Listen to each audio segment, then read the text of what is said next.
station, like on a Tuesday afternoon, wearing a hat with a bunch of feathers on it, I thought, who do I think I am? You know, all these people got to be looking at me like, look here, look at this Richard Petty mofo over here.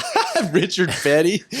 But I don't know. Now I've gotten so used to it that I don't even really think about it. And every once in a while I get a compliment on it, and someone will be like, hey man, I dig your swag. Is it always dudes that talk like that? No, but it was a dude one time. It was in a gas station at 2 a.m. This guy goes, hey, man, I dig your swag. I dig your swag. To be honest, thank you. I give you credit for immediately knowing that he was talking about your hat. You know what I mean? Yeah. Because that might freak me out. I was wearing a hat. I was driving the bus home from a show, so I was still wearing my show clothes. So I had on the hat and a sports jacket, like a sport coat. I was in my fancy schmancy Zane attire. So anyway, yeah. Hey, whatever gets you out there to the people, if it's 2 a.m. at a gas station. I have been thinking about taking this hat in though for an oil change. Dude, you got character in that it. now. I think it's got plenty of oil on it. It does have, I don't know how you wear a felt still in like the summer. Yeah. How many fans do you have? I know this is a weird question. It's hyper specific, but like I sweat uncontrollably on stage and I can't seem to get enough fans on me. And then not to mention the blowing on the mic from the wind. Do you use a bunch of fans? No, I don't. I don't really sweat. That's my thing. Really? Yeah. I glisten occasionally, but no, I don't know if, I guess I'm cold natured maybe or something, but I just don't get hot easily. And so I can wear a felt hat any old time. It doesn't really bother me. How interesting. My wife gave me a hard time about that at first. She was like, dude, that's like wearing like a wool sweater, like in the summertime. You can't do that. And I was like, man, I don't know. I would just die. I had Cameron make me a straw hat that was, had some feathers and stuff on it, but so Cameron, I didn't like it as well. Cameron's at Standard Hat Works. Cameron Morris. Yeah, I think we said that before we started rolling. Old Cameron Morris. Cameron Morris, Standard Hat Works. And he makes hats for like freaking everybody. Yes. Yeah. How'd you meet him? Is he in Waco? He's in Waco, Standard Hat Works. And I just saw on Instagram where he had made some hats for a bunch of people I know, Cody Jinks and Jason Eady and the Whiskey Myers boys and the Midland guys. And I was just like, well, yeah, I want a hat, So I think I just sent him an Instagram message and said, hey, I like your hats, guy. I'd like to have one sometime. And he was like, oh, is that your impression of yourself? He was like, man, I'm a big fan. I'd love to make you a hat. And I was like, oh, thank goodness. I was hoping he would say that. Yeah, heck yeah, dude. So that was 2016 or so. And then that's been my main hat since then. That's my thing is I'd worn a bunch of hats before that and never, no cowboy hat ever looked right on my head. Why? What do you think? You have a pretty narrow face. I don't know, narrow face or something. I don't know why, but most of them just look goofy on me. But then so do ball caps. So I had to actually comb my hair for like a long time. And for a while I was even doing this kind of a poofy thing where I had to like blow dry it and put product in it. And God, it was a pain. The image of you putting, hold on. You just used the word product. Yeah. Yeah. Product. Well, hey, babe, are you going to the store? Get some product? Much. Yes. Could you pick me up my product? My product? That was a short-lived phase in the phase of Zane Williams, but you can see that look on the cover of my Texas Like That CD. Yeah. Oh, like clean cut sort of? Yeah. Does that have Little Too Late on it? Yeah. No. That A Little Too Late's on Overnight Success, I think. Yeah, you're right. Aren't you by like a tree or something? Yeah. With a borrowed guitar. That I didn't think to bring my guitar on that photo shoot. And so we were at this restaurant and they had, guitars hanging up on the wall. and we asked if I could use one. So that's like some cheap, like $200 Yamaha or something. But dude, I was in, well, actually our backgrounds are relatively similar in the sense that like growing up, I didn't listen to a lot of country. Listened to a lot of, I was a huge Clapton guy, Allman Brothers, Bob Seger, John Mellencamp, a bunch of Sting, but never really got in the country thing till later into high school and then in college. And so I was going to college down in South Florida I was probably like 22. And my sister was trying to do this songwriter thing out here, and she had opened for you a couple times. And I think like maybe at Leavenworth or something like that. And so she sent me your stuff. And it was pretty close to the front end of when I was starting to get more into Texas artists and country music, singer-songwriters. And she sent me that one, dude. And Little Too Late was my jam. I was driving around in a freaking BMW in South Florida, jamming Little Too Late. Yeah. And I'd be listening to Turnpike and Y'all. Cool. And like turning my buddies onto it. That's a damn good song. Thank you. Yeah. I love me some Turnpike. They're great. That's the takeaway. That is the humble takeaway. Love me some Turnpike. No, dude, that's a jam. Well, thank you. I love in just a little too late. Yep. I think that's my most streamed song on the Spotify. And is it really? Yeah. And does that surprise you? Yes. That kind of surprises me. It doesn't now, but I wouldn't have thought that when I wrote it. But I've learned that people love a good like mid-tempo, groovy, danceable like song. It's just a good. Yeah. It's in that sort of Randy Rogers-ish sort of mid-tempo danceable tune with a good fiddle part. But I think you're being like humble with that because I think that song is better. It's mid-tempo and I get it from a groove standpoint that people would dig it, but that song is like exceptionally strong. But it's got a depth to it that I just wouldn't normally think that people would dig into. So that's the reason that it surprises me that it's as popular as it is. Because you have some other stuff that if it was popular, I'd be like, yeah, that makes sense. Or like 87 Chevy 4x4, right? Which is a killer tune. Right. If somebody was like, that's my number one stream song on Spotify, I'd be like, yeah, that makes total sense. Right. Little Too Late kind of surprises me a little bit. Yeah. Well, it's that's the thing is, you write all the songs and I kind of like them all equally. They're kind of like my kids. I love them all in a different way. And then you just put them out there and then some of them get popular and some of them don't. And I don't know. Can't go real high with the highs, so you don't go real low with the lows. It's true. I'm definitely very even keel. I will say that's one thing I never really liked about. That's one of the ways in which I don't fit in the mainstream is that the mainstream, and when I'm talking mainstream, I'm talking like big labels like and top 40 stuff. Yeah, top 40.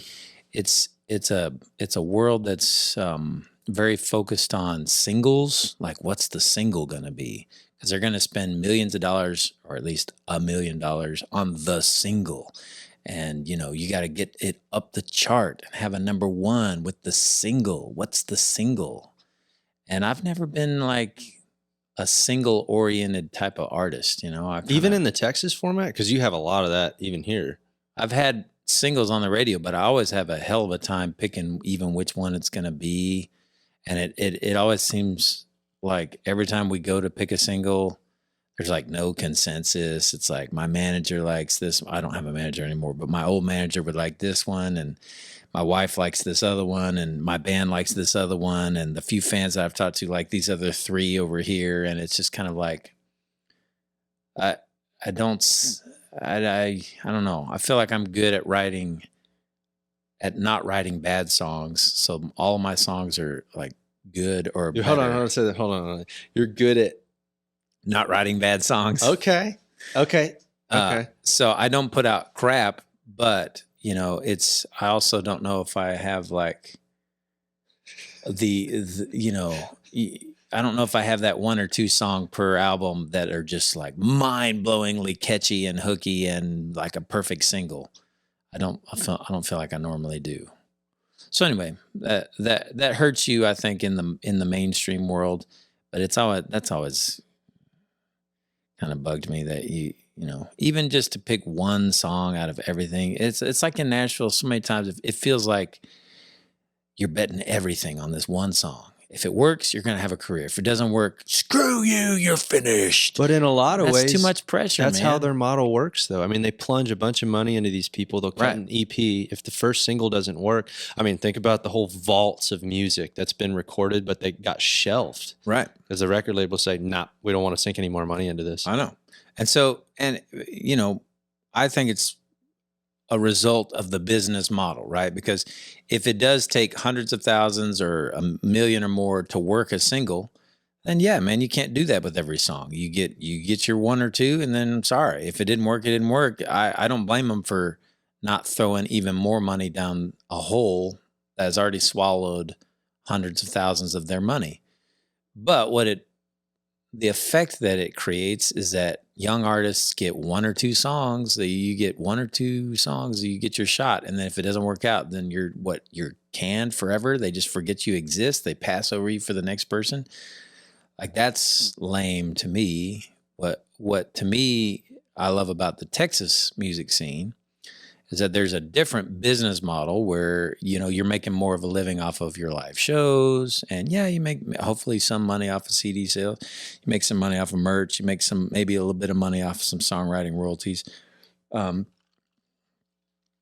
it's not so single oriented to where if you have a good body of work overall, then, you know, you can just live to make that next record and hopefully make that next record better. And then you live to make the next record and the next record. It's not about having some one mega hit or whatever, which I've never really had. I mean, even A Little Too Late, like I said, it's my most streamed song, but I don't know what it has, but it's nothing like earth shattering as far as the number of streams. Yeah, but I would imagine it's millions and millions of streams. It's like a few million, maybe. Millions and millions and millions of streams. Okay. So it was actually more than I said. All right. Okay. More than I know you were trying to be humble, but you actually overshot me. 1 more million. Yeah. But in the grand scheme of like, that's why I think, and I come from a different generation, but the internet, I think, is, you know, it's always a double-edged sword. There's a good and the bad part to it. But when the heck, as an independent artist, were you going to sell? Probably combined with all your songs, people have listened to some of them. I mean, we're talking millions and millions and millions and millions and millions of times. And like, how often? Yeah, I'll take a little bit more. You want another beer? Sure. Yeah. I mean, how often just selling CDs would you sell that many CDs? Right. Or even play for that many people live? You wouldn't even. So in a lot of ways, in the purest sense of just wanting to make good music and have people listen to it and maybe appreciate it, take a ride with you, I think that that's actually pretty powerful in the purest sense of making art and having people come along for the ride. I agree with you. My opinion is that the internet broke the music industry and is now that we've sort of figured out how to use the internet, it's now basically making the music business and music industry better than it ever was, better than it ever has been, in my opinion. Because like one of the things we're doing with our new band is we're doing a thing on our what's the name of that new band? The Zane? new band. Oh, it's like, how long did it take him to start talking about his new band? All right, here we go. It's called The Wild. Also, Zane has a new book.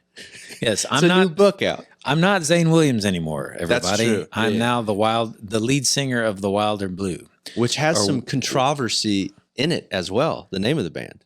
Well, we were originally called. Don't let him do that. He's going to get into that in the book.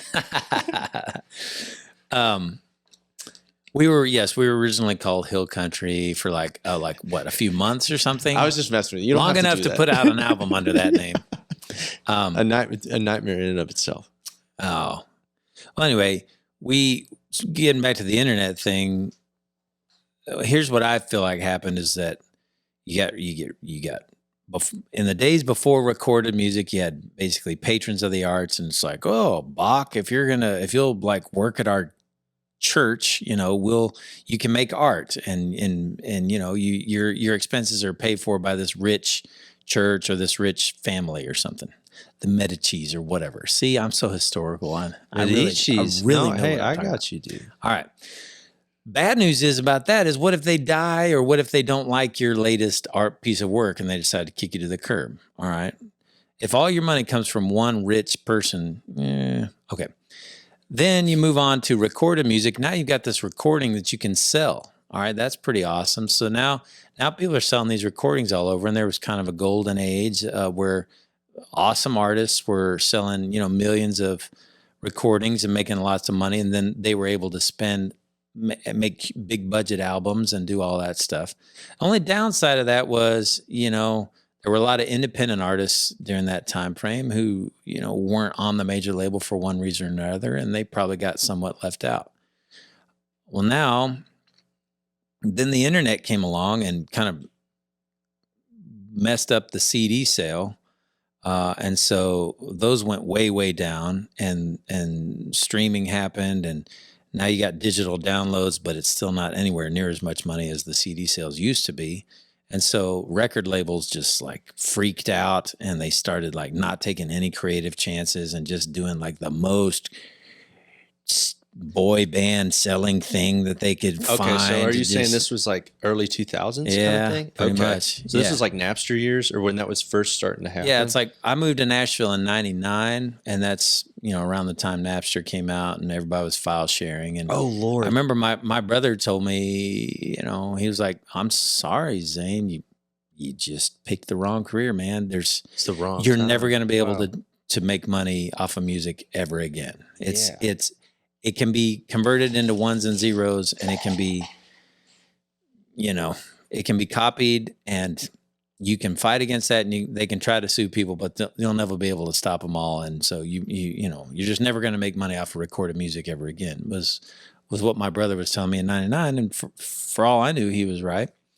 And the record labels were freaking out. And so I feel like they stopped taking chances, and, artists started needing to also have some of the songwriting money coming in. And so they started insisting on being a co-writer on all of the songs. And it's been hard on like pure songwriters in Nashville, guys that just write songs to other people. Like the outside song, they call it an outside song if an artist records a song that they didn't write and their producer didn't write. Nobody in their immediate little bubble wrote. That's called an outside song.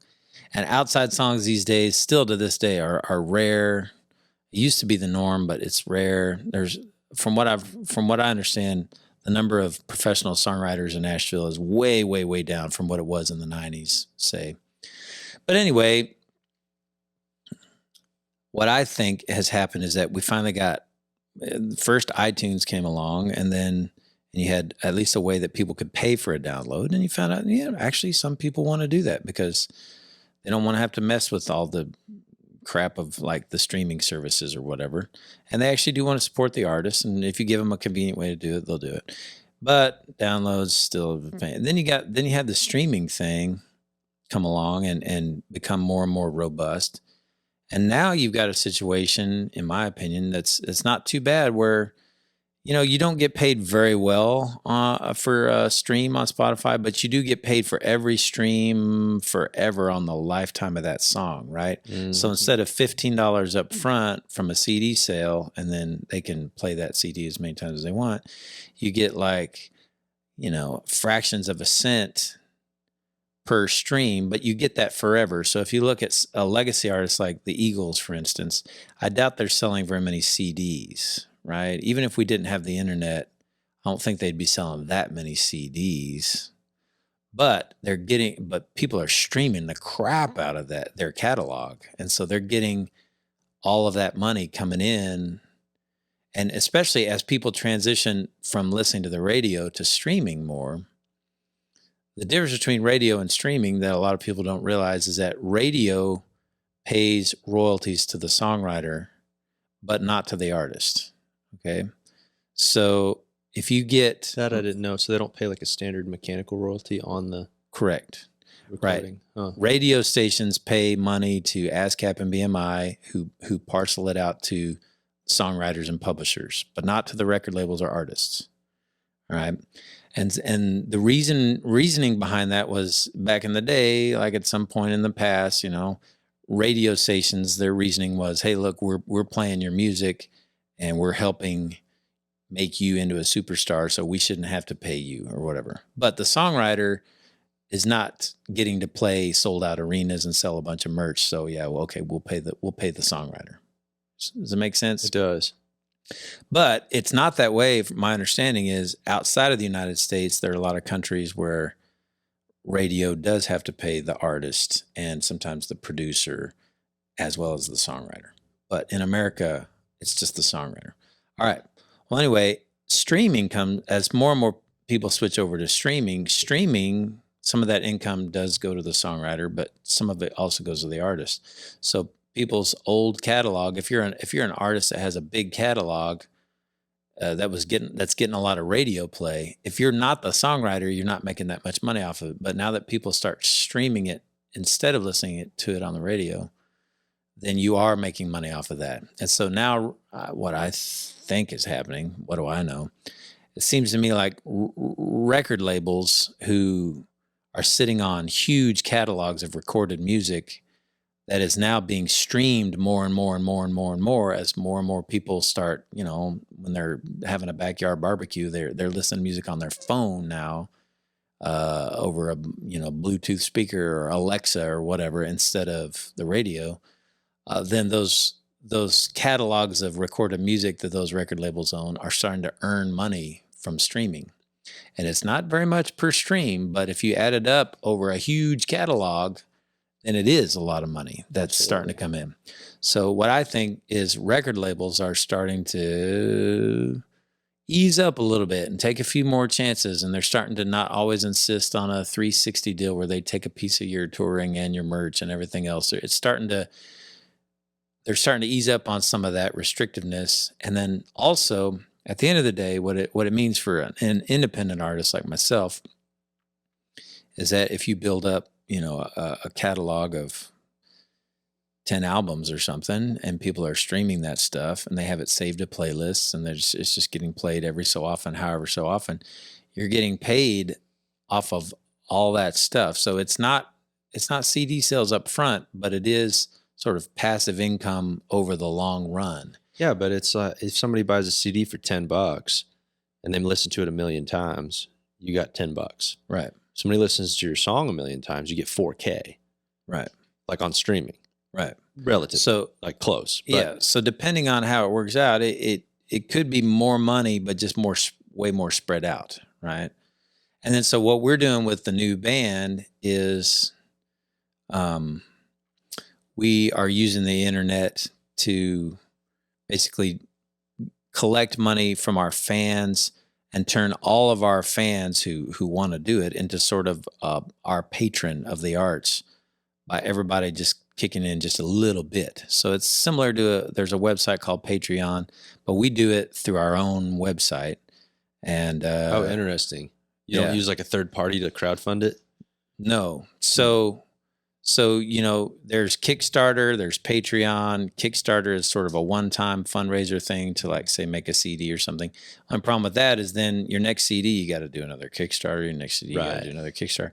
And then there's Patreon where it's like people sign up for a monthly thing and you give them something every month or every so often or whatever. And so our thing is more like the Patreon thing, but we just do it through our own website, and then that way we don't have to deal with Patreon's rules, and they're not taking essentially a cut. Your fans are just paying y'all a salary to create your art that they want you to. Yes, and then we have an audio vault that's password protected for we call them Hideout members, and they get access to that audio vault where they can stream or download from their phone or their computer. So they're each kicking in. The minimum amount is like $5 a month or $50 a year. And they're all kicking in that. And we take that money And the good news is there's no middleman taking a cut. Like the only cut that comes out of that is, I guess, a transaction, credit card processing, you know? And I think our website builder Wix, we do our website through Wix, and I think like they take like $40 a month or something. just a very small cut. And then we take that money, we go into the studio, we make our music, and then we just send the music, we upload the music to the audio vault, and our fans get to listen to the music that they paid for, that they helped create. How fascinating. And what we can do that way is we can put, because it's not exactly public, it's kind of just our most hardcore fans. I put stuff in the audio vault for our Hideout members that I don't put on Spotify or iTunes or anything else. Like brand new songs that I just wrote. Dude, you are so on it. I'll just record it on my iPhone. You're ahead of it. Because this is like goes into the whole NFT thing. Yeah. I don't know if you've looked into that. Yeah. Have you? Yeah. Heck yeah. Yeah, but so on the audio vault, I'll just make an iPhone recording of a new song, and I'll stick it up there, and people can download it or stream it if they want. And I wouldn't do that. I wouldn't put that on Spotify. Sure. Because I don't want some random person who's looking me up for the first time for that to be the song that they hear. Yeah. But for my hardcore fans who are like subscribe to our music and they're helping make our music possible, I think of them as being our record label. Yeah, man, it would be the same. If we had a record label, I'd send them the new stuff that I wrote. It'd be the same as your buddy sitting on the couch and you go, "Do you like this?" Right. Like, but you can't do that to anybody because you don't trust their opinion. They haven't been there along with the process. But that type of fan, you could be like, "You like this? What do you think about this?" Right. And they understand it. They're there. Yeah. What a freaking cool thing to do, man. I'm not just saying that too, because I went down the whole NFT blockchain rabbit hole deal. And that's essentially what you're talking about. In the same way that an artist can, like a painter, you paint a painting, but the first time that it goes for sale, they might get paid on that. But when that person sells it to the next person, there's no royalty coming back to the original artist. Right. So it's like, why couldn't, but it's all based off of scarcity. So why could a songwriter like you not write a personal song for a buyer? I will pay you, Zane Williams or Wilder Blue, cut this song for X amount of dollars. I own it. I own the actual graphic identity of it, digital identity. Right. If they want to sell it to somebody, that's up to them. But then on like a blockchain, you could get paid a royalty for the time that they sell it. Right. But it's a scarce asset that only one person owns. I think it's fascinating for music. It is fascinating. Now that is kind of a different thing than what we're doing, but it is fascinating. I mean, they're both. I'm saying like they're what both you're doing using the internet to do the music business in kind of a new way, right? Sure. So like our thing is kind of like it's like instead of having the Medici family or some rich, dude somewhere signing our checks, right? It's like if you have however many fans giving you just $5 a month, it could add up to that. But it's a lot more of a stable situation because if that one rich person doesn't like your new album, they can cut you off, or if they die or their funding goes away or whatever, then you're screwed. But if it's coming from a fan base, $5 a person, any of those people can drop off if they want. It's going to go up, it's going to go down, but it's fairly, especially what I encourage our fans to do is just pick an amount that you can really just set it and forget it. And like that really makes no difference in your life. Like I think, I thought $5 a month was pretty. I mean, you don't want to do that for everybody, but if it's your favorite band, $5 a month, you're probably never going to notice that that's gone. And then you just get all this cool music that nobody else gets. And we also give them like priority seating at our shows, and like we do some like special events for them only. Like when our second album comes out, that will have been paid for with Hideout money, we're going to do some special album release things that are for Hideout members only and stuff like that. Interesting. So I think of them as it's kind of like crowdsourcing your record label, right? So instead of having a record label, we just have fans that are willing to subscribe to our music in return for special access to our music and some other special perks. And then we don't need a record label anymore. Forget those people. Unless they bring something special to the table, but we don't need them, Yeah, and that's what's so beautiful about nowadays. Yeah, I think everybody was held hostage in the past, in my opinion. Yeah, and that's why I'm saying I think the internet kind of broke the music business, like in the late 90s, early 2000s. There was kind of a golden era before that, where, I think a lot of great music got made, and there were big budgets and people could really chase their artistic vision, and record labels, some of them would take chances and stuff. I think that got broken by the internet, but I think what's taking shape now is a way that artists can make music specifically for their fans and not be beholden really to anybody, and use the internet. Obviously, the promise of the internet has always been that anybody can reach the whole world, with their art. The problem has been is it's been hard to do that because everybody's on it, and there's so much noise. That's one of the problems. Another problem is that the main way that evolved to reach your fans was social media, and you're at that point, though, your fan base exists on this platform that's owned by some company, and they can do whatever the heck they want. Mm-hmm. Like they can shut you down and all your fans are gone. Right. Or they can, like what Facebook did is they got us all to get on there for free, and it was free and it was awesome. Woohoo, it's fun. And then they were like, oh, well, if you're going to have more than, 5,000 friends, it's going to have to be a page. Like, what's a page? Well, that's what you're going to have to do, man. Okay. All right. I'm going to get a page. So then I get a page.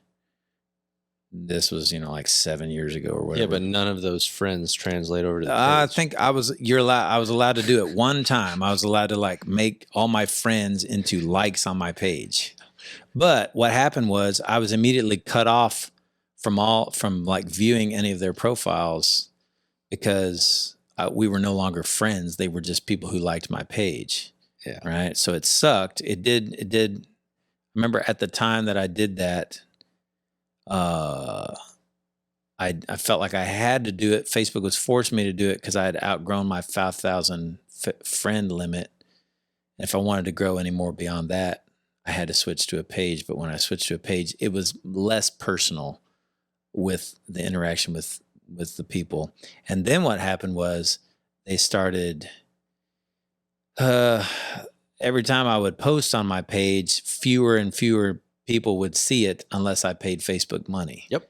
And now it's to the point where if I want anybody to see anything on Facebook, I got to pay Facebook money practically. Mm-hmm. Like I have 60 some odd thousand likes on my page. And like if I post something, maybe a few hundred people will see it unless I pay money. And then if I pay you'd be surprised. I have to pay $100 and then like 5,000 people will see it, or 10,000. How do you really quantify that? And at that point, it's like, it's not even your fan base. It's just you're like, you have to pay Facebook to access your own fan base. It's weird. It's very weird. Forget those people, dude. Forget Facebook. Forget them. And you know what? They have no customer service, dude. If you're going to take my money for some bull to talk to my own fans, totally, then at least freaking pick up the phone when I need to talk to you about a problem on my page. But they don't. You cannot talk to a human being. I don't know if there's any human beings that work there. Hey, here's the scam that they're running now. Is you run the paid advertisement, but then they tell you that the transaction didn't go through. And then so it says you're going to have to try again. So you try again. That one doesn't go through. You try again. That one doesn't go through. And then finally I do one. It goes through. And what I discover when I go back the next day and I look at the advertisement, I see that there's 4. Oh, snap. And I have to go and cancel the previous 3 because I just hit it 5 times in a row. But they actually went through. They basically just lied to me. And so I just spent, for that advertisement that I'm spending $20 for, I just spent an extra $4 for those other ones that. All of a sudden you're famous. You didn't even mean to do it. No, yeah, right. Yeah, totally. And it's you're like, but why are there 3,000 people at this show? Yeah, right. I wish. If only, I know. I wish. If only it was that easy. It's like, I just clicked the boost button too many times. Dude. Talking to people where it's like, man, I'm just really hustling and I'm hoping, some people are going to come out to this one. And they're like, did you post? And I'm like, yes, I posted. They're like, did you boost? It's like, wait, is that the grapefruit flavored stuff that I'm supposed to drink every day? I don't know. Yeah, No, it's Facebook. Oh, Yeah, Spark, Boost, whatever. I don't know. I don't know if I did it. it's some pyramid scheme. Yeah. That you're supposed to drink the energy drink. So, moving up into this new band that you developed. Before we started, we were talking about the nightmare that it is trying to get a band together, people that you like to play together with. Yes. What was that process with some of these guys? Because you have some dudes that are not easy to get in a band. Yeah. So about a few years ago, I was kind of leveling. I felt like my career was kind of leveling off, and I was like in danger of just becoming a B-level red dirt party band for the rest of my life. And that's not really what I got into music to be. I was kind of playing the same old venues for like either the same size crowd or maybe even a little smaller. And then I lost some of my band members to better paying gigs. And then a couple of them just got tired of, being on the road for not very much pay. There's only so much like sleeping in a van and stuff that people can deal with. After 7 or 8 years, that stuff, it gets old, dude. After 7 or 8 years, 10 years, whatever, it gets old. It can get old. And so I'm sitting there thinking, man, I want to like make a better record than I've ever made. And I want to have a better band than I've ever had. But like, how do I get there? And I kind of felt like it occurred to me one day that I might at this point in my career at least have a certain capital as a songwriter, maybe some respect in the scene. Oh, there's no doubt about that. Yeah. And I thought, all right, well, why shouldn't I have like this badass band then? If I'm a great singer songwriter, why shouldn't I have a band that's equally as good? The thing is that a lot of them were already playing. If you're talking about somebody that can maybe play multiple instruments and maybe sing, maybe even write songs, and they're not an asshole. I mean, they already have a gig. They already have a gig. Oh yeah, or they don't exist. They already probably have a good, yeah. It's like a unicorn. They're very rare, and they already have a great gig. I mean, there were. That's another thing that happened was there were some multi-talented people who I would have liked to hire, like Jake, who plays for Cody Johnson. I mean, he plays lead guitar, mandolin, banjo. He's a banjo champion, and he sings great. Mm-hmm. And, I wanted to hire, he quit the Sam Riggs gig. Like, I don't know. This was like a long time That's ago. interesting. I didn't know he played with Sam Riggs. Yeah. He was like 18 or something. I know, it was weird. Whoa. So but I guess at that time, like Sam was probably playing a little bit more reserved type stuff. It probably wasn't quite the rock somewhat, show. But it was still, it was still rock, very rock leaning. And so, Jake was like 19 or something, and he quit that gig. Huh. And, I had just hired Mike Tuck as my guitar player, and Mike's awesome too. I didn't have enough money. I knew Jake was something special, and I wanted him in my band, but I didn't have enough money to hire a sixth person.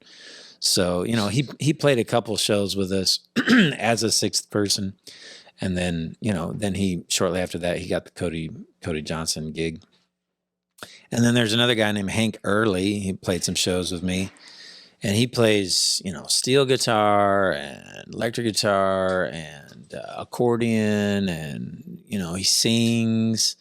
And, I would have loved to have had him in the band. He did some shows with us, but I couldn't afford a 6-member consistently. And then he got on with Turnpike. He was like the guy that they added to the band, he was their 6th member. Mm-hmm. And, so anyway, I had that happen a couple of times where it was like, I knew somebody was exceptional, but I didn't have the popularity and the wallet to be able to reel those guys in. So it's a dilemma, right? And it eventually occurred to me that, well, dude, what if I like offered them like an even split band? Because I don't know if a lot of people know this, but the Randy Rogers band is an even split band. Mm. And Randy, he talks about that sometimes. Really? Yeah. No kidding. Even on like songwriting stuff? Not on songwriting, but I don't know for sure. All I know is that he said in a few interviews and stuff that it's like even Steven, that when they first started that band, they were all just equal members, and they were all they're all making the same off of like live shows and stuff. Gotcha.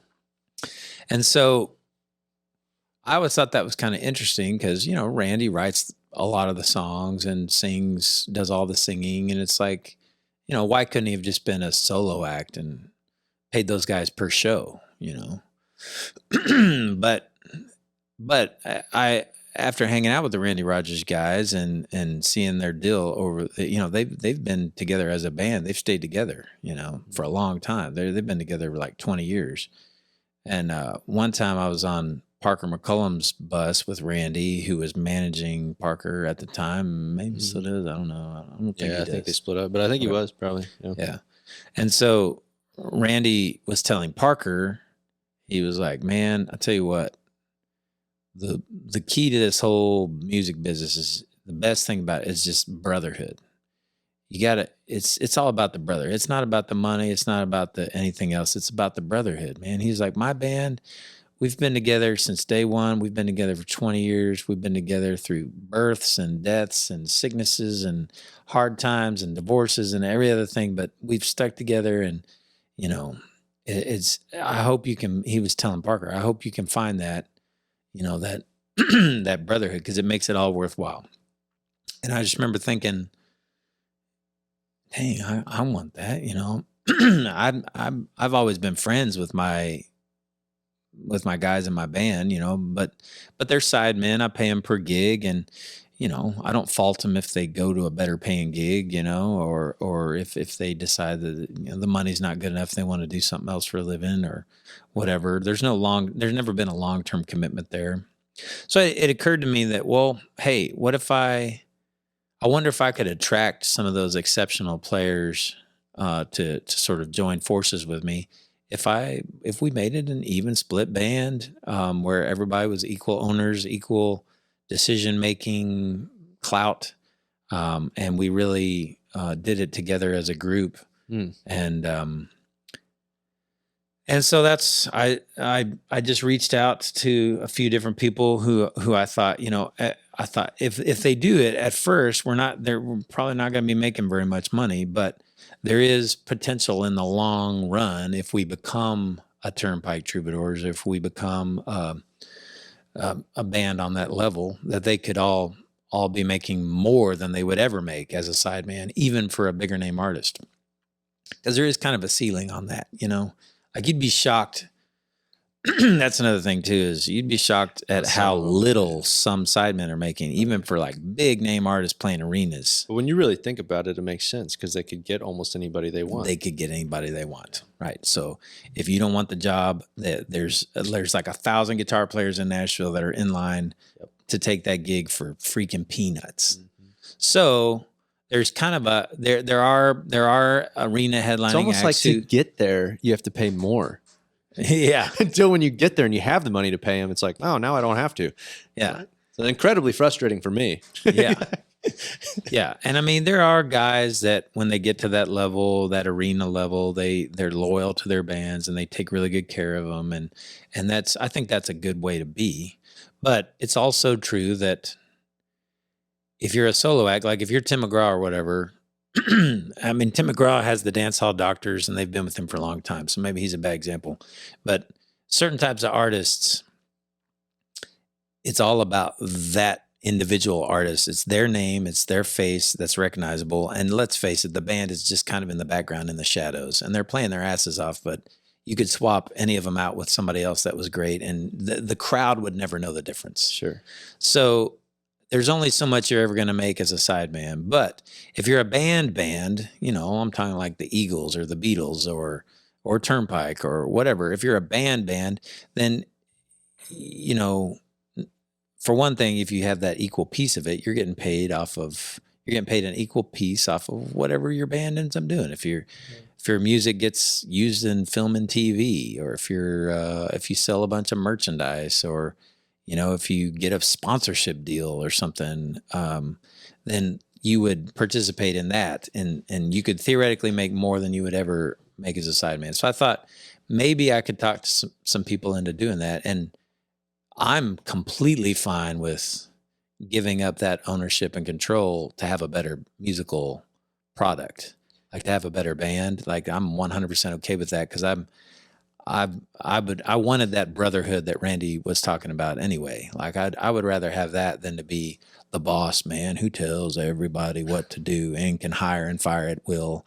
Like, that I don't really care about being that guy. Some people like to have that control. I don't necessarily think it's about the power element of it. It's more about the attention. So there's a lot of guys that just get off to the idea of everybody liking them, being the center of attention, getting on stage from the stage. They don't really care as much about the music or the quality of the music, but they get off on the idea of the attention. Yeah. What strikes me about you is that just really doesn't get you that jazzed up. No. I mean, I'm married with a couple of kids, man. Yeah. I just want to make a living. I don't care if, people think Zane Williams is hot stuff or not. Sure. And you just want to make some good music and some stuff that makes you feel something. I think, right? Yes. I mean, that's the way I've always actually listened to your music too. Yeah. Even watching you live. Oh, dude. My first, man, I want to say my first date with my wife was at one of your shows. I'll be darned. I'm not positive about that. I know we went to one in Love and War.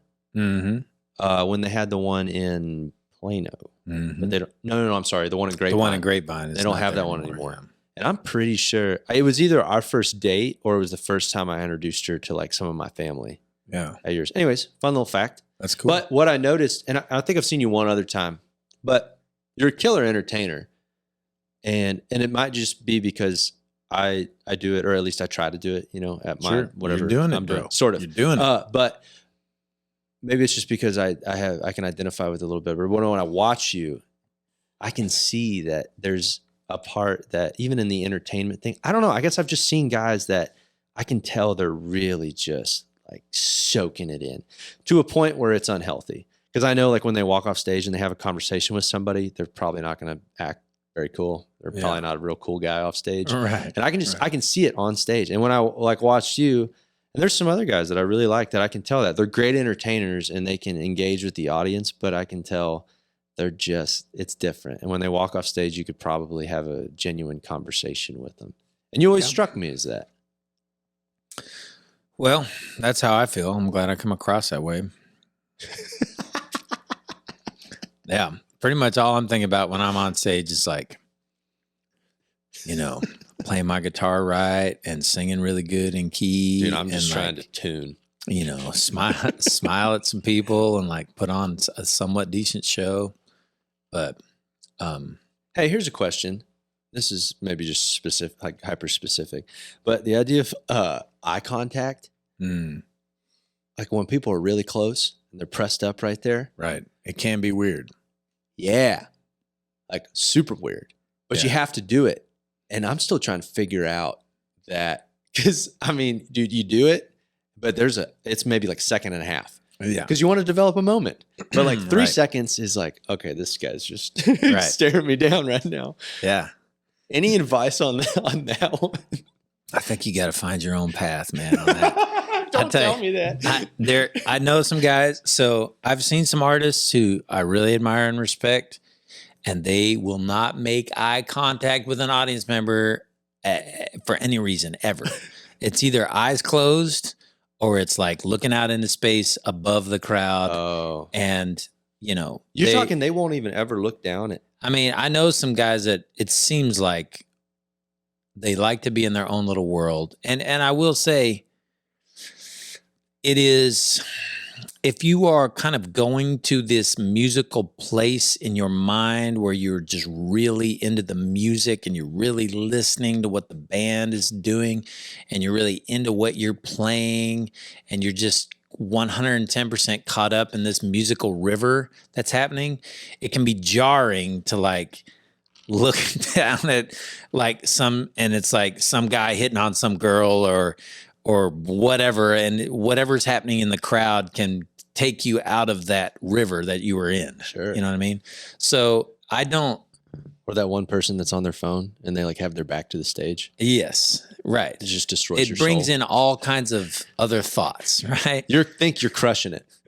This sounds so good. And then I open my eyes and it's like, no one's even looking at me. They have their back turned to me right now. They are way more interested in that Miller Lite that they're ordering right now but I do think there is good reason for. It kind of depends on what kind of music you make. If you're that kind of a band that's really into the music and it's about the music, and you don't even some bands that's like they don't even talk to the audience. It's almost like cool to not even deign to like acknowledge the audience at all because you're such a cool artist. Okay, so yeah, like what is that though? Because like I don't identify that's with weird. that. I don't go that far. Okay, I don't like to go that far, but some people love that. Like my old bass player was like, man, I went to see Sufjan Stevens one time and he just walked onto the stage and he just played for like an hour and 15 minutes with no breaks. And he never spoke a single word to the audience. And then he just left and it was the best show I've ever seen. Ah! I just don't understand. And I'm like, well, so I'm not going to be that guy. But at the flip side of that is like, I remember, so back in 2008, there was a guy named Jason Michael Carroll. I mean, he's still around. He's alive. God rest his still soul. exists. There was a guy. Breaking the news now. There is and was a guy named Jason Michael Carroll who recorded one of my songs, and he was on Sony at the time. And the song is called "Hurry Home." And anyway, so I got on his radar, and he had me open a show for him in Nashville one time at the Exit Inn. And I just remember, dude, the place was packed and he was like singing these love songs and he was just looking deeply into the eyes of like everybody in there. I think everybody in there got an eye moment with Jason Michael Carroll. and sometimes like, because he wasn't playing guitar, so it was like a hand touch or just like he was just like reaching out and touching people. And dude, they were so into it, man. But I did notice that a lot of them, like a lot of them were females, probably like 75% female crowd. And I think a lot of them, that's what they come to a Jason Michael Carroll show for, is to like have that moment where they're like looking deeply into his eyes as he sings this love song. Dude, here's the other thing though. If you're in a packed crowd like that, you're married. If your wife's standing side stage and you're doing that, I don't know. I know the way my wife is. She probably wouldn't dig that very much. Yeah. I mean, I don't know. Could you get away with doing that? Me personally, no. So yeah, I don't even know for sure if Jason is married or not, or was married. I don't know. But I just remember being struck by how like where a lot of artists shy away from eye contact, he was like fully embracing the eye contact. And how long? Could you tell how long he was like digging in? I mean, the whole entire song, he was looking at somebody's eyes. He was just going from person to person and singing it like to them. And like I said, it was really cool, but it's also, I think that's the spectrum, and you got to ask yourself, where do you fall on the Sufjan spectrum all the way to the Jason Michael Carroll spectrum? Where are you at?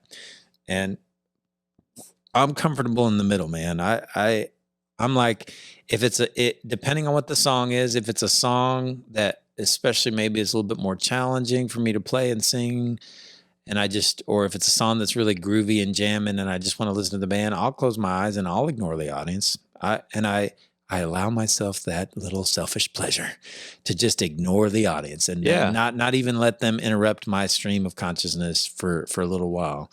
But then I try to have some like up-tempo fun songs where I am just being goofy and like entertaining the crowd and, cheersing a beer with them or fist bumping them or, I mean, I can definitely be that guy too. And in my old show as Zane Williams, 99 Bottles of Beer was that song where I'd freaking high five every person in the crowd and jump up on a table and sing. And here's a question. While you're playing a show, if it feels like they're not quite that engaged, like I've noticed that if they aren't engaged, if I just develop this little world with my band and sort of become a little reclusive, like if I start putting myself out there, tell a couple stories, tell a couple jokes, it's just not landing. Mm-hmm. If I get a little bit more reclusive and just have a moment with my band, we just start jamming, enjoying each other's music, that sort of thing. It's a weird thing where some of those crowds will suddenly be like, they'll become more a part of it. Kind of attracted. Yeah. Have you noticed that at all? Or is that odd? I don't know. The main thing I've noticed, I don't know if I've ever noticed that. The main thing I've noticed is that people respond right to music that they're familiar with. So like for me, the main thing, is to, if I want to draw them back in, is to just go ahead and kick off a song that I know for sure that a fair number of them probably know. And with the Zane Williams show that we used to do, we did some cover songs. We actually did like a medley. We did a 90s medley of 90s country songs, and we did what I called the fiddle medley of country songs with great fiddle parts. And both of those medleys were like, the crowd was just in the palm of our hand for those, because it's just song after song that they know and love. Yeah. And it'll just get them right up front, rocking out and screaming and shouting. My problem is that then after that, we have to go follow it up with one of our original ones that they don't know, and you lose them. And then that makes you want to turn yourself into just a cover band and just, cut the ties with all of your artistic hopes and dreams. Yeah. And you can't go down that road. Wow, so this actually makes me feel better. Yeah. People, the best way to get people fired up is to play a song that they know and love. Sure. And people respond the best to, especially if it's like a noisy bar environment. Like it's different if it's a listening room. Like if it's a listening room, you can almost bomb playing stuff that they know. Yes. In the listening room. Right. A listening room is different. If it's a listening room, you can play a song that they've literally never heard once in their life, and you can like bring them to tears. Yeah. Or just completely blow their minds or make them laugh, whatever. I think that's why listening rooms have kind of been my forte in the past, because I do have the ability to make people laugh, make people cry, and really affect them emotionally, even if they've never heard that song before. And so that's a certain thing that you can do in a listening room. But then if you try that in a noisy like dance hall or sports bar, most of the time it just doesn't land, because they're just not paying close enough attention. And so to me, the definition of a hit song is a song that you can like groove to and get into, even though you're not listening to it that closely, because you already know it, or it's just that catchy. And I think a lot of hit songs, part of the reason that catchy songs. Hold on though. How do you define a hit song? Because we're gonna like measure success, I guess, right? Yeah, I mean, to me, a hit is just a super popular song. So I think most hits are really catchy, which is to say that you can kind of get the gist of the song and get into it and feel like won over by the song, like feel like you like that song, even when you weren't paying all that close of attention to it. Because I have a lot of songs that aren't that way, where you have to kind of listen to the whole thing all the way through to really get the power of it. And that's, it's hard to have a hit with that kind of a song. Like I have one called Pablo Maria, and it's like 5.5 minutes long. And it's like, it's slow. It's a story song. And if you just kind of like turned on your radio and it was just in the middle of that song and you were like talking to your friend in the car and you weren't even really paying attention, I don't think that song would really grab you as much as like. Sure. But what's funny is like if you were driving down the road talking to your friend, Like you're probably being honest with yourself. It probably wouldn't grab you, right? Right. So you're just like being honest with what I don't think I would. I wouldn't really hear the story and really get it. Sure. You have to kind of listen to that song from beginning to end because there's an arc of the story, and it's, you got to give it 5.5 minutes of your life to really get it. Whereas there are tons of songs that I recognize and am really familiar with that I think of as being hits, where I couldn't even really tell you what the person's even saying in the verses. I don't even really think about it, but it's just got such a catchy beat and such a catchy, like maybe instrumental hook or chorus. I love that you use the word catchy, like especially in the Texas format. It's like you use the word catchy. It's like a dirty word. Mm-hmm. Which I don't understand. And I usually, I'm not saying that I'm like some like veteran of songwriting. I'm still trying to figure stuff out and make some things happen. But when I talk to some younger dudes, and I tell them like, look, man, we're all writing pop songs. Structurally, or like the way that we're moving a melody, the way that the whole format of the song goes, the way we're delivering a hook, they're freaking pop songs. Yeah. It just kind of is what it is. And most of us, for the most part, are trying to develop a catchy, memorable. So like for me, catchy means like memorable. For a lot of people, it's a super dirty word. It's like you're taking advantage of somebody or something. Oh yeah. Cause I've played songs for people and they'll be like, I mean, it's catchy. Right. I'm like, what's the point? What do you, Yeah. So how do you like, cause I like the story stuff too. I love like the whole Guy Clark, Robert Earl. I love that. But then also like, I like a tight, concise pop song that sounds nice. Right. Grooves, good hook. So how do you like meld those two together? Yeah, exactly. Oh, you don't have I thought you would have the answer. Well, no, I don't have the answer. I will tell you, I do think my favorite music melds substance with catchiness together. It has both of those qualities. And so that's, I think, the best of the best. But it is true that I think the reason some people consider catchy a dirty word is because there does seem to be, in some instances, it's not always true, but there is somewhat of a trade-off between, I would say, authenticity and catchiness. So if like there's a certain type of song that is kind of rambly and it sounds like it's like basically somebody's diary entry just spilled out as a song, and there's no hook at all. But what that sounds really authentic though. You see what I'm saying? Why? Because it doesn't sound planned out. It doesn't sound formulaic.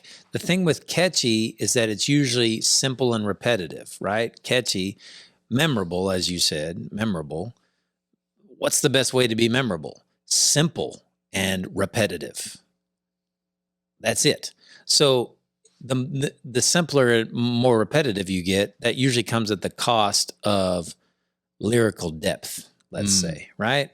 So like, I like that, but you said sometimes.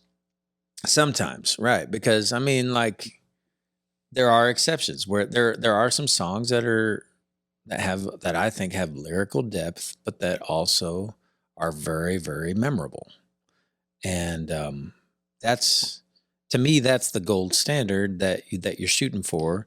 But I can understand why, I mean, hey, there's some artists that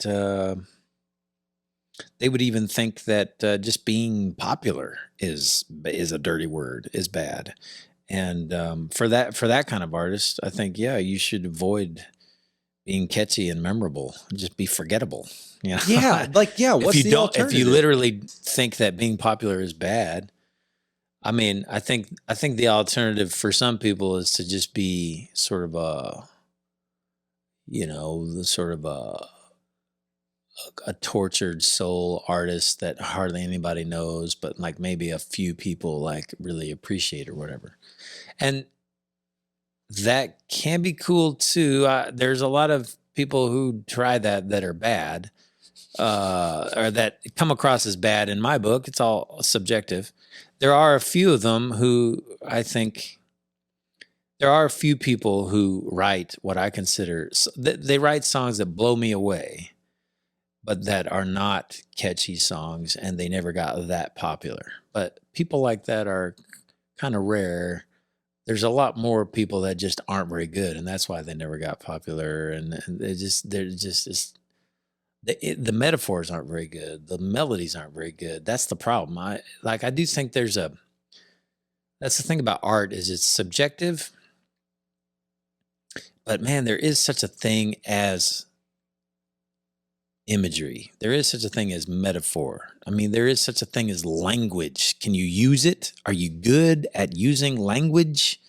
Like, I'm sorry, but there is such a thing as saying something well. Like, to me, a great song like paints this beautiful, interesting, perfect picture that really rings true, or really like turns you on in some way, with just a few perfect words, like almost the simpler the better. But then that's where I get back to that. There can be a trade-off between catchy and substance, but there doesn't have to be. It is possible to do both. Dude, not to like stroke your ego, but a great example of that is that Palomino Gold song. So there's a kid that sells merch for me and drives the van and stuff, and he's tried to write some tunes. He's like 19, and so he'll read me some lyrics and stuff, and it'll be like, I walked in the room and she was a bitch, that kind of thing. And it's like, well, what type of room was it? Yeah. What was when you walked in, what was the light like? Right. Like, and that to me is the songwriting part of it, not just I walked in the room. Well, how did the door feel in your hand? Right. And so Palomino Gold, it's like, man, and I showed him that song. I was like, here's an example. And it's adjectives, right? It's like, how does that start? Like, well, for one, the melody, because it's so catchy. Na, na, na, on the Frio River that ripple over. Dun, dun, dun. Beautiful melody. And like when you say and ripples over smooth gray stones, it's like, I mean, how many adjectives is that? Right. It's like 3.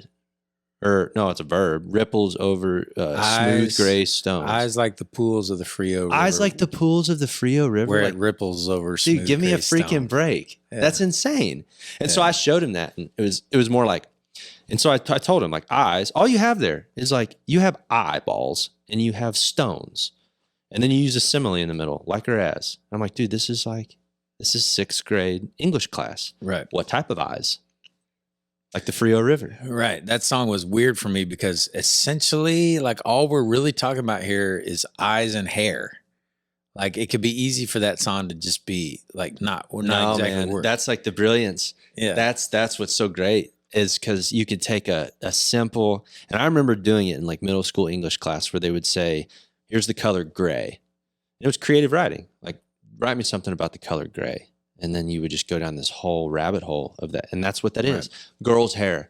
I mean, how many times have you heard a stupid song about a girl's hair? Right. But that one, I mean, the depth in there. And then you start applying, just the imagery. And anyways, I'm not going to stroke your ego anymore. But I did use it as an example for him to like understand how all that works. It's freaking beautiful. It's great. And then you have the whole other component of the melody. And like, those words don't come across the way they do without that melody. Right. And then you have the guitar part. Right. I know. It's like in the production of that. That's why songwriting is so hard, is because you're juggling. It has to be firing on a bunch of different cylinders.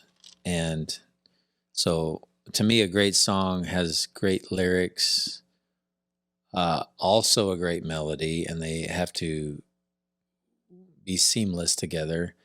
And then also it has a great groove. And then also it has a great production where it's just the right, the guitars are playing just the right part with just the right tone and just the right feel. And I mean, it just takes so long to just get really good at all that stuff. But you're doing the right thing even with showing him that stuff, because that's what you got to do, is you got to at least be trying to get there. It's like, so it's a lot of things to think about at once.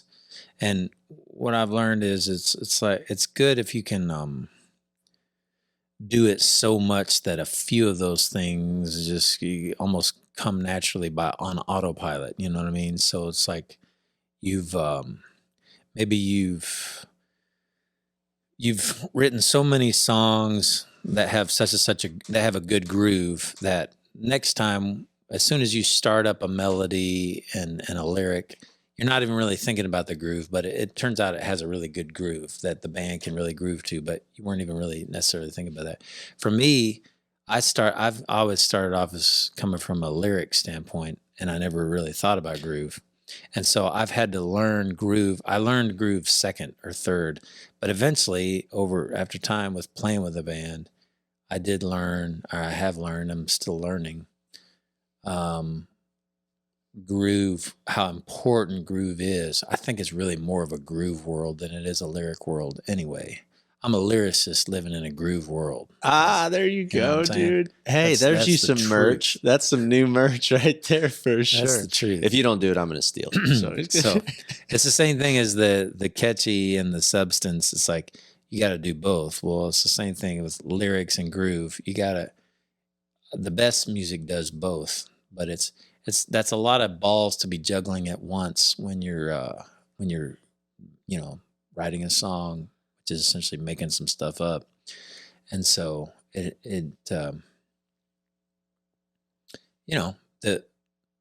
best way to do it, our brains are capable of doing things that are super complicated, but just doing it intuitively. Like our brains are capable of super complicated actions and thoughts and stuff intuitively. So some people, the way that they get there is not by overthinking it, but by just feeling it real hard and thinking about the music that they love and how it makes them feel, and then just doing stuff that feels good. And then it just happens to have, because it feels good to them, it checks all those boxes. Other people are a little bit more aware of the technical things that are going on underneath the hood. And I'm a little bit more that way. I think about melody and I think about groove. And so were you clumping melody into like sort of a similar category as groove? Because you said you typically start more lyrically based. Yeah. So are you pushing melody a little bit more over into another category, or is that along with lyric? They are all obviously interwoven, because your melody is in many ways going to determine your groove. They have to be married, but I guess in my mind, I kind of think of, you got a lyric, you got a melody, and then you've got a groove. I think of those as kind of being three separate but related, intertwined things. Because what you can do is like, I've had it happen before where I really like the lyric and the melody, let's say, but let's say I don't really like the groove. Like I wrote this song called "Feeling the Miles," and it's I just dig that song. Oh yeah, it's pretty cool.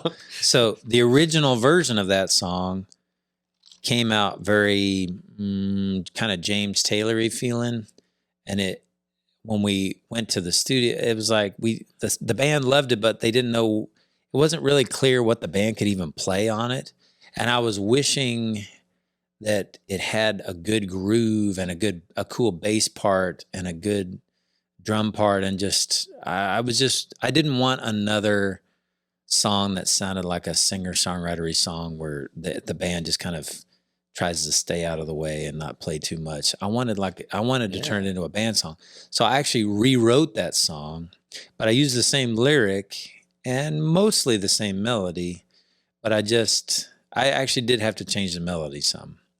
But I basically rewrote that song, same lyrics, but completely rewrote the groove, and the melody is different so that it had that groove that we ended up with. And my wife hates it.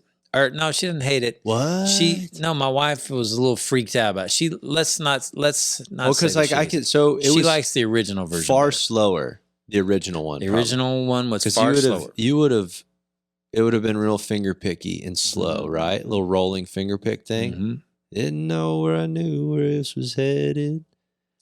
Okay, but did you start with Did you By the still way, have that? Hideout members can hear the alternative version at See, that's cool. thewilderblue.com. Man, that's a badass radio voice. Do that again. Hideout members can see thewilderblue.com right now. The alternative version, feeling the miles. Also, you could probably be like a rodeo announcer too. Yeah, I ain't got time. Ain't nobody got time for that. Maybe that could be my plan F. Plan F. But, so did you have that? So you probably got a chorus pedal and some reverb on that acoustic, right? On the recorded version, like on the studio version, Feeling the Miles. So I didn't when I was recording it. I don't know what all because it's real spacey. We put on it. Sounds amazing after the fact. Yeah, I don't know what all. So that we recorded that as a band, and we recorded it in Denton at the Echo Lab with Matt Pence Engineering, but we just basically self-produce, and our drummer Lyndon really does the most, and he mixed it, and so it was probably a combination between Matt Pence and Lyndon putting some mojo on that. I don't know for sure what all they put on it. I had my hands full just trying to play the part right. It seems like you actually you sung. Is that the right? You sang different.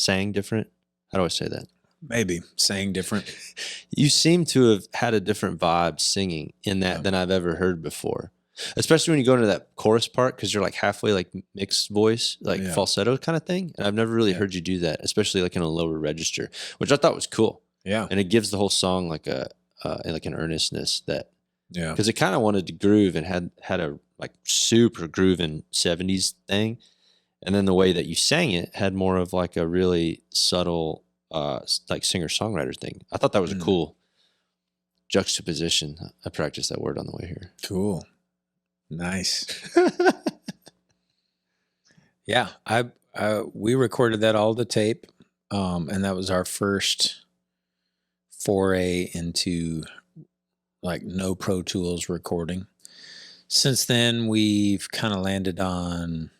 We normally most of the rest of the stuff that's going to be on this next record, we recorded like drums and bass to tape, pretty much all in one take, and then we do the overdubs of everything else to tape, but then bounce it to Pro Tools. But Feeling the Miles was all to tape, and it's fun to do that. The difference for people that aren't familiar with the technicality of it is because you're recording to a reel of tape, you only have a certain number of channels, and so you have to kind of decide like.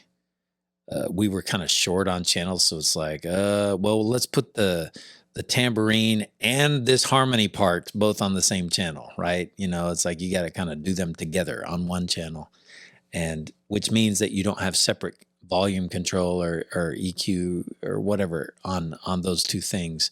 So you're limited on channels, and it's also a lot harder to. You can do what's called punching in, where like if you did the whole thing right, but you let's say you messed up the beginning of the second verse, you can fix that. But what you can't do that you could do on Pro Tools on the computer is on Pro Tools you could just like grab that little section and scooch it to the right to make it be in time, or you could tune it, or you could copy and paste it to the other section, and you can pretty much you can do whatever you want to it. You could even pitch shift it to be a different pitch or whatever. And on tape, you can't do that. It's pretty much like if you're being strict about it, the way we were on that song, which was tape only. Then basically all they can do is punch you in at one part and then punch you back out, so you can fix that one part. And then other than that, you played what you played. And then we bounced that down to the computer, and then we mixed it after that, but we didn't do any tuning or copying and pasting or anything.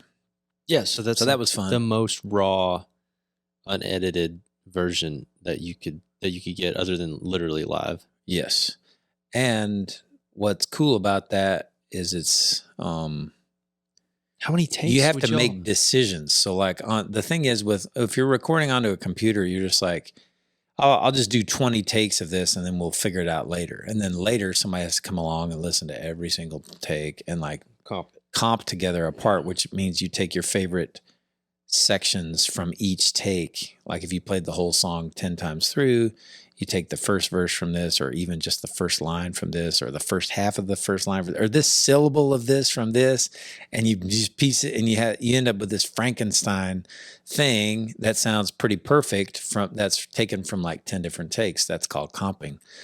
Well, it's easy to do that on the computer, but on tape, you have to basically decide, was that the take or was that not the take? And if it was, then we're good. If it was not, then do we need to punch just a certain part, or do we need to start again from the beginning and just try it again? So did you say the whole record was to tape? Just some you bounced into? That song was all to tape, Feeling the Miles. Okay. And so like that particular song, roundabout how long, how many takes with that type of thing? I do remember it took us like 3 days to get that song completely done. As far as like full band takes, how many we did, I don't know, probably like 8 or 10 at least, or 10 or 15. And then you have to take one of those. And then well, what we did is pretty much with bass and drums, we pretty much picked one. I think it's one drum part all the way through. We have a badass drummer. So Lyndon, shout out to Lyndon Hughes. We pretty much keep doing takes until he's happy. And when he's happy, then our bass player, if there was a note or two that he got wrong, it's pretty easy to punch him in and fix that. And then we've got the rhythm track. And then you can go part by part and record the tape. You can go part by part, but you just can't copy and paste stuff, and you can't like, now you know tuning. You can't record like 10 different takes and then save them all for later. You don't have that many channels. It's just the part. So if you didn't like your second verse, you got to punch the second verse. But when it's done, that's it. You don't have 20 takes. Were y'all just like wanting to challenge yourselves, or was it for like a general vibe that you were going for, or like why even put yourself through that? Right. Because it's already, most people don't know how strenuous just recording is. Right. Even with all the bells and whistles and fancy stuff that you can do, it's still a freaking nightmare. Right. So our motivation, number one, was we like how tape sounds. So, and that's why we still do drums and bass to tape for sure, and the other stuff if we can. But especially drums and bass seem to, I don't know, it's subtle, but they have sort of a little bit of a vibe if you record to tape. So that was one reason, was the sound. Second reason was to challenge ourselves, yeah. And then the third reason, because it's like, we're going to have to play it live anyway. We need to learn this song. We need to be able to play it consistently. We need to play it great at a consistent level. So if we have to play it 1,000,000 times, so be it. And then the third thing, though, is we had just never done it before. We just kind of wanted to prove to ourselves that we could, because a lot of the records that we love are from the 70s, and they didn't have Pro Tools back in the 70s. So it's kind of like, it's almost like this, like, could we do it? Can we do it? Are we good enough? Are we like, because it's almost like if you've ridden a bike with training wheels your whole life, you're like, could I ride a bike with no training wheels? I think I could. But what happens? I've never taken them off. I don't know. And then it's like, we took them off, and it's like, okay, yeah, actually we can do this. It was fun, you know? Were y'all even like worried about failing at it though? I mean, I personally favor a kind of music that's not super slick and perfect anyway. So I wasn't too worried about it being a little bit raw, like a vocal out of tune here and there doesn't bother me all that much, as long as it's a emotional performance and a vibey performance. Some people are really, really bugged by a vocal that's just a little bit out of tune, or a guitar part that's just a little bit rushed, or, little things like that. I wasn't too worried about it. I figured we could probably do it. I knew, because like I said, you can still do multiple takes. It's not like one take. So one take would be the hardest, right? That's the highest level thing, and that's what you're going for. I cannot even wrap with your my head live around show. that. That's True. Yeah. If you make a live record, that's even live records. There's ways to cheat. I mean, or not cheat, but just you can record 10 shows and take the best recording of each song. Just which one of the 10 shows did you do that particular but still, song? aren't there? There's a bunch of post production that happens on those. You can do. Yes, you can do all that stuff. I didn't know that for the longest time. I wouldn't. Well, sure.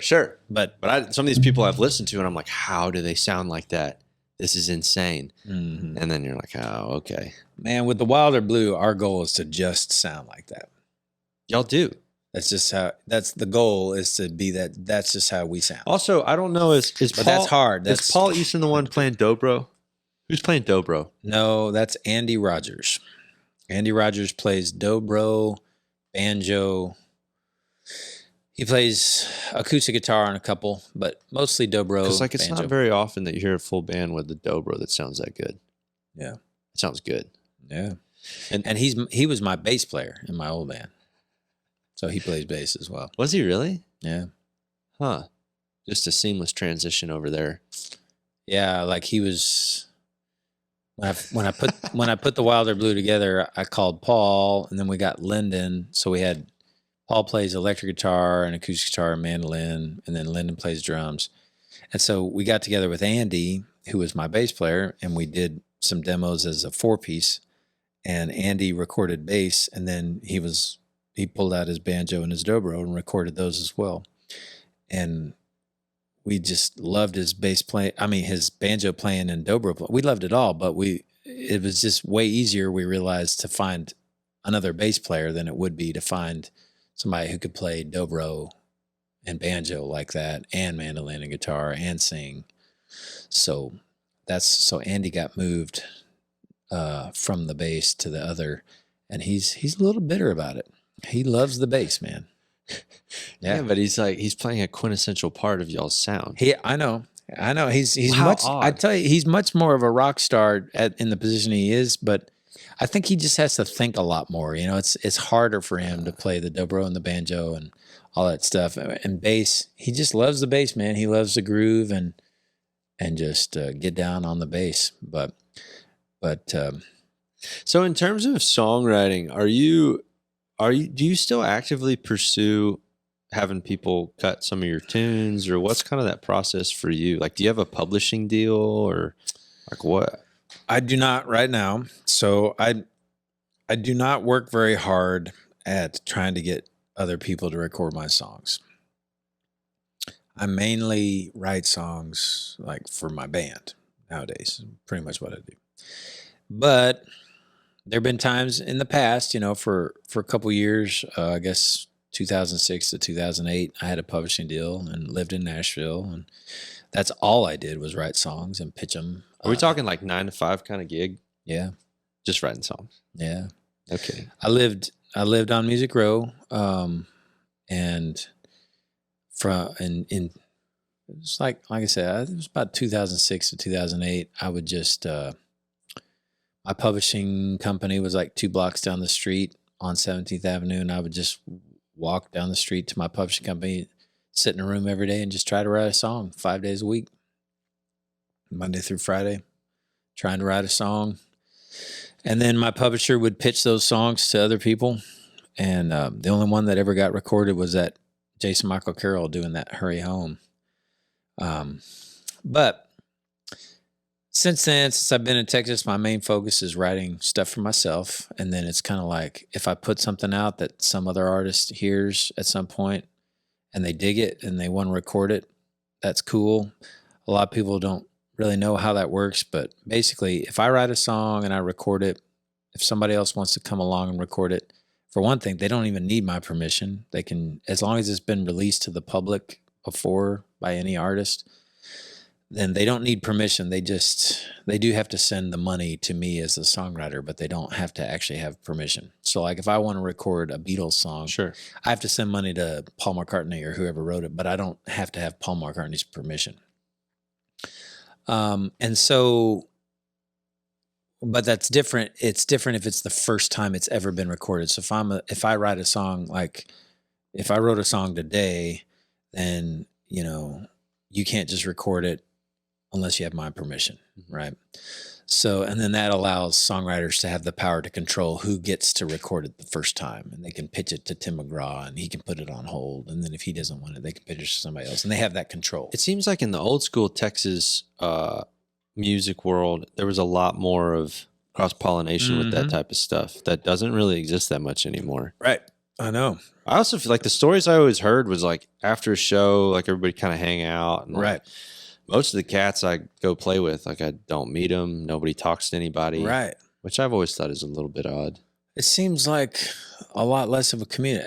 Especially if you're talking about like the 70s, back when it was like Jerry Jeff and man. Gary P. Nunn played in Jerry Jeff's band. And then they all, you know, Ray Wiley was hanging out with them. And then Guy Clark and Townes Van Zandt were in the mix. And Willie would come into town and record some of their songs. And they would record his song. And he would record. That doesn't happen at all. Everybody's songs. Yeah.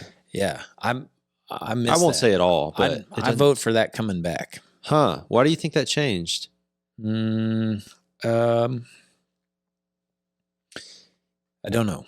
It could be, I know for me, the main thing that's holding me back from doing more of that is that I just don't live in a music town. So like I live in McKinney because it's where my family lives, where my parents and my in-laws live. And we like our kids to be close to the grandparents. And especially when I'm on the road, it helps. So I guess if I lived in Austin or Nashville, I would do more of that. I think I'm about to run to the bathroom. Y'all been feeding me beer. Yeah, dude, you're all good. Cool? I mean, we can end it now too, if you want to, if we got to run home. I think the batteries on the camera are about to die too. We're reaching the bottom. Oh, we're reaching it. Okay. Well,